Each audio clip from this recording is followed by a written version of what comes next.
Velkommen til Fuglatoften. I dag får vi att tåsa om en pink og luktland velkjentan bofugl i Førjen. Hesen okkar ekne musabrøver, som også vil røpte mortutlinger.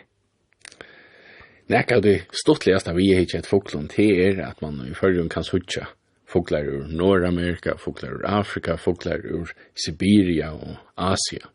Tøy fuglar har vunsjer og fuglar flyta. Men det er ikke alle fuglar som flyta, og musabrøveren et størst undantag, tøy musabrøveren ekvelia lokaler.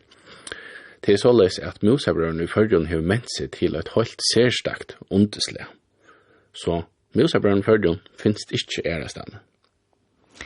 Høas musabrøver pinka løytel sankeren til musabrøver kvøtler og djøknontrøntjande, og høyres lenka løy alt året.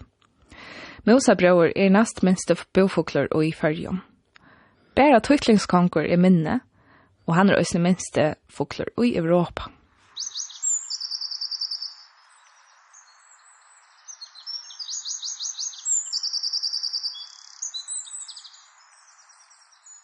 Musabrøver øye vuge i Europa og Østeretter, men første ståneren støvfugler bortsett av.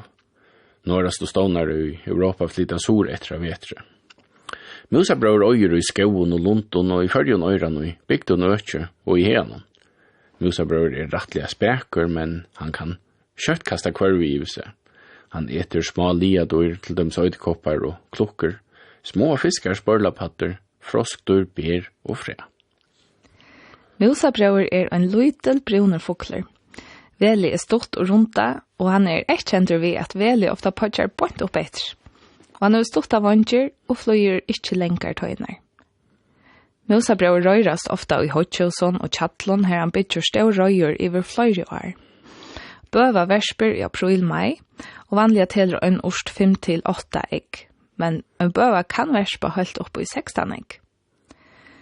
Bøvan bøler, men begge foreldrene ungene og ber ungene om føge.